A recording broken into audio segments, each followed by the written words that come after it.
Hello guys, welcome back to the channel. आप सभी का फिर से स्वागत है डी कॉमर्स में। दोस्तों, आज के इस वीडियो को मैं चैप्टर 2 का एक्सटेंशन कह सकता हूं, जहां पर मैं एप्लीकेशन बेस्ड क्वेश्चन की बात करूंगा।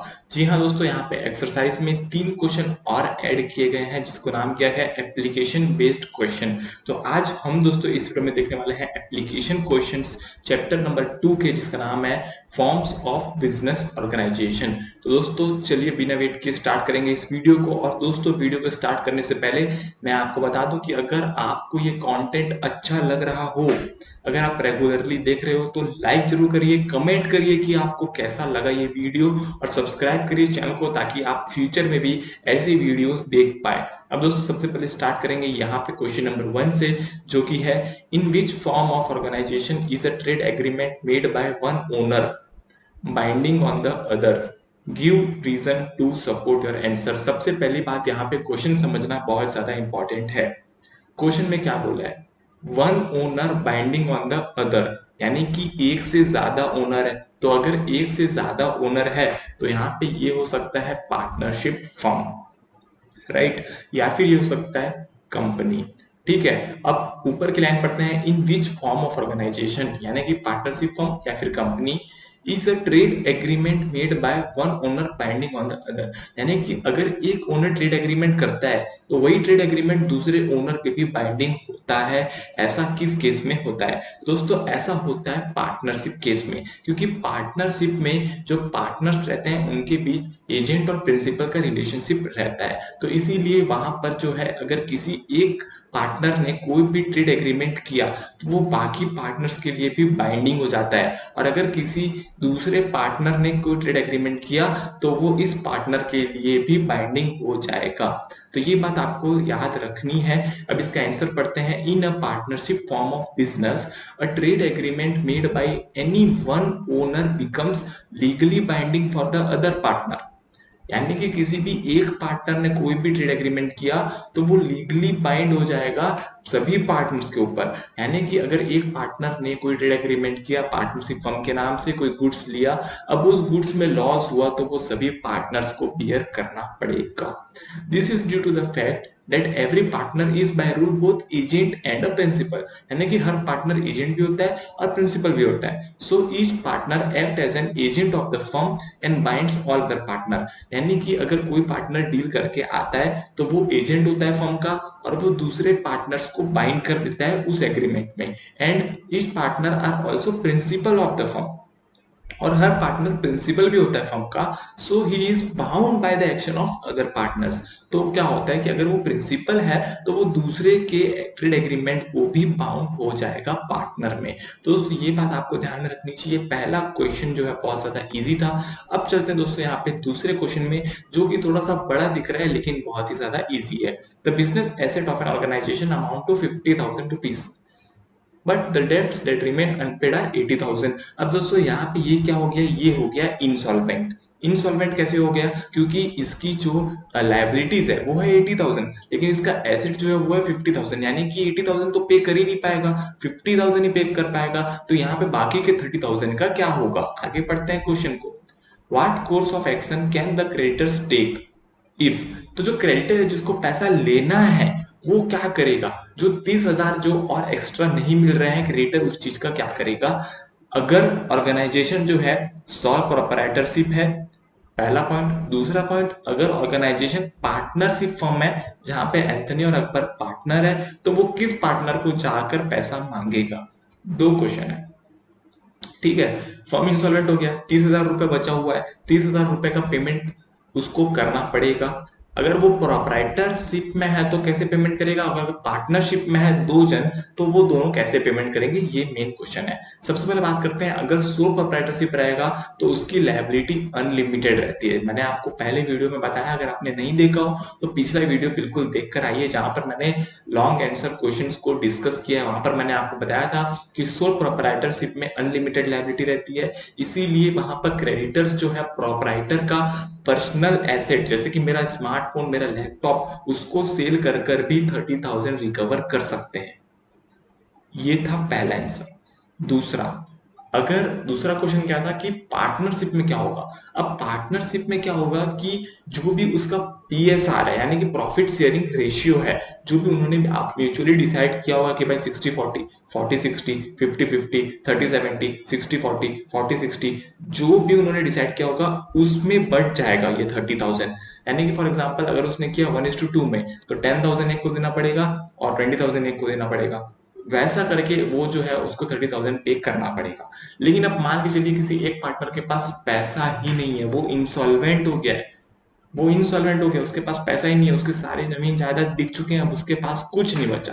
तब तब भी क्रेडिटर का लॉस नहीं होगा। क्रेडिटर क्या करेगा, वो दूसरे पार्टनर से इस पार्टनर का लॉस रिकवर कर सकता है ना। If one of the partners become insolvent, then the other partner can be approached for the डेब्ट रीपेमेंट। साफ साफ लिखा हुआ है। तो यहाँ पे ये दोनों पॉइंट भी दोस्तों क्लियर हो जाते हैं। और अगर आपको क्लियर नहीं हुआ तो एक बार पीछे जाइए और वापस से इसको देखिए, है ना।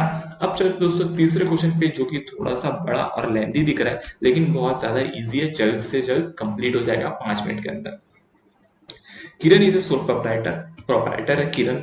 ओवर द पास्ट डिकेड यानी कि पिछले 10 साल में हर business has grown from operating a neighbourhood corner shop selling accessories such as artificial jewellery, bags, hair clips, nail art to a retail chain with 3 branches in the city. यानी कि बहुत छोटे से दुकान से लेकर वो जो है अभी ब्रांच, अपनी 3 ब्रांच खोल चुकी है पूरे सिटी में, और ये सभी जो गुड्स है उसमें ट्रेड करती है। Although she looks after the varied functions in all branches, she is wondering whether she should form a company to better manage the business। तो वो सोच रही है कि क्या उसके पास इतने सारे ब्रांचेस है, सब उसको मैनेज करना पड़ रहा है, तो क्या वो एक कंपनी बना दे। She also has a plan to open branches country wide. और वो सोच रही है कि भाई साहब मैं कंपनी बना देती हूँ और उसके बाद पूरे कंट्री में अपने ब्रांचेस बना दूंगी। ये था एक केस सिनेरियो कि ऐसा ऐसा किरण का खेल है। अब दोस्तों किरण के मेन क्वेश्चन क्या है, explain two benefit of remaining a sole proprietor. यानी कि अगर प्रोप्राइटर है तो उसके 2 बेनिफिट बताना है। जॉइंट स्टॉक कंपनी अगर आप बनाना चाहते हो तो उसके 2 बेनिफिट बताना है, और उसका क्या रोल होगा nation wide in her choice of the form of organisation. उसका क्या रोल होगा उसके डिसीजन का nation wide play in her choice of form of the organisation. चौथा क्वेश्चन जो है वो है what legal formalities will she have to undergo to operate business as a company. और अगर वो डिसाइड करती है कि उसको कंपनी बनाना है तो उसको कौन सी लीगल फॉर्मेलिटीज फेस करनी पड़ेगी। 4 क्वेश्चन 4 आंसर्स दिखेंगे और फटाक से इस वीडियो को खत्म करेंगे। पहला, क्या क्या बेनिफिट है सोल प्रोप्राइटरशिप के, मैं पहले ही बता चुका हूँ। All profits of the business are own by sole proprietor, पूरे प्रॉफिट्स उसको मिलेंगे। दूसरा, इंडिपेंडेंट डिसीजन मेकिंग होगा, कोई भी उसके डिसीजन को सवाल नहीं कर सकता क्योंकि वो एक सोल प्रोप्राइटरशिप है। दूसरा क्वेश्चन की बात करूं तो जॉइंट स्टॉक कंपनी में क्या फायदा होता है। पहला फायदा कि कैपिटल जो है हम बढ़ा सकते हैं नए शेयर्स को इशू करके। अब ये दोस्तों क्या होता है मैं आपको समझाता हूँ। फॉर एग्जांपल एक कंपनी है, ठीक है, और वो कंपनी आपने खुद उसको फॉर्म किया, आप उसके प्रमोटर हो और आप उसके मेंबर भी हो, शेयर होल्डर भी हो और डायरेक्टर भी हो, ठीक है। अब उस कंपनी में आपको और पैसे चाहिए तो आप क्या करोगे, आप शेयर्स इशू करोगे।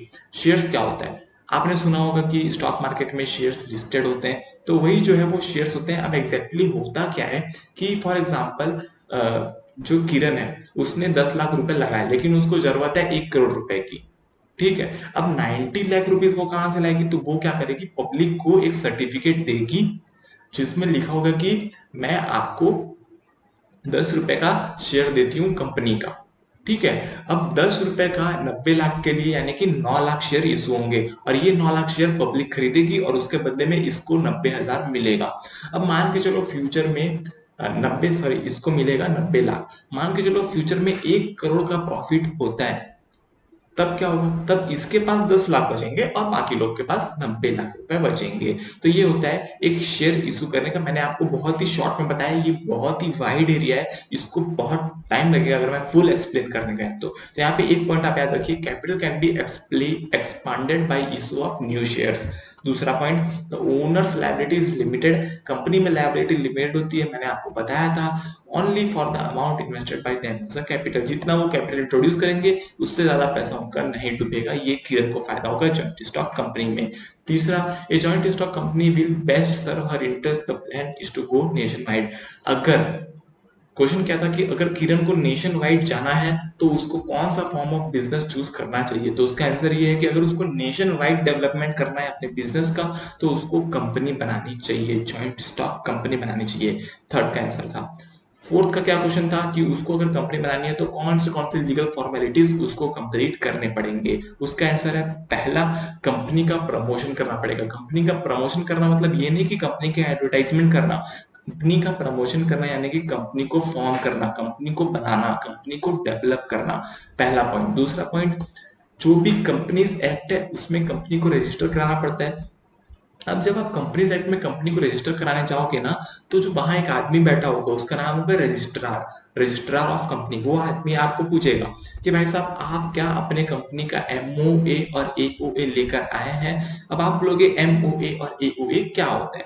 एमओए यानी कि मेमोरेंडम ऑफ एसोसिएशन, जिसमें जो है कंपनी का क्या बिजनेस होगा, कंपनी क्या क्या चीजें करेंगी, वो सब चीजें उसमें लिखी होती है। और आर्टिकल्स ऑफ एसोसिएशन में ये लिखा होता है कि कंपनी किस तरह से उस बिजनेस को परफॉर्म करेगी। तो ये दोनों डॉक्यूमेंट जो है आपको सबमिट करने पड़ेंगे। तो इसके लिए ये दोनों डॉक्यूमेंट्स आपको बनाने पड़ेंगे और ये लीगल आपको फॉर्मेलिटी इसमें करनी पड़ेगी कंपनी बनाने में। तीसरा, आपको सर्टिफिकेट ऑफ इनकॉर्पोरेशन लेना पड़ेगा। अब क्या होगा, जब आप एमओए और एओए जमा कर दोगे रजिस्ट्रार के पास, तो रजिस्ट्रार चेक करेगा, जी हाँ भाई साहब ये कंपनी ये काम करना चाहती है और इस काम को इस तरीके से करेगी। तो जब एमओए एओए से सेटिस्फाई हो जाएगा, आपका नाम जो है आप वहां पे बुक करा लोगे। जो मैंने फर्स्ट चैप्टर में आपको बताया था कि आपको नाम कैसे वो बुक कराना है, वो वाला वहां पे क्वेश्चन था याद, मतलब नहीं नहीं नहीं नहीं, सॉरी सॉरी, फर्स्ट चैप्टर में नहीं था, ये आपके इस बुक के कंटेंट्स वाले वीडियो में था। इंट्रोडक्शन वीडियो में सबसे लास्ट चैप्टर था कि कंपनी का नाम कैसे रिजर्व कराते हैं, तो वहां पर आपको ये चीजें पता चलेंगी। फिर आपको सर्टिफिकेट ऑफ इनकॉर्पोरेशन दे दिया जाएगा, यानी कि आप इनकॉर्पोरेट हो चुके हो, आप कंपनी बन चुके हो, लेकिन अभी आपका बिजनेस स्टार्ट नहीं हुआ है। बिजनेस स्टार्ट करने से पहले एक और सर्टिफिकेट लेना पड़ेगा जिसका नाम है कमेंसमेंट ऑफ बिजनेस का certificate, certificate for commencement of business. ये भी आपको आरओसी ही देगा। और जब आपके पास ये दोनों डॉक्यूमेंट्स आ जाएंगे उसके बाद की कंपनी फॉर्म हो चुकी है और वो उस समय से अपना काम स्टार्ट कर सकती है। ये था दोस्तों, शॉर्ट में मैंने आपको पूरा बता दिया कि कहाँ पर क्या चीज है एप्लीकेशन बेस्ड क्वेश्चन में। अगर आपको वीडियो अच्छा लगा तो लाइक कीजिएगा, शेयर कीजिएगा और सब्सक्राइब नहीं किया चैनल को तो सब्सक्राइब भी कर दीजिएगा। आज के लिए इतने दोस्तों, जय हिंद, वंदे मातरम।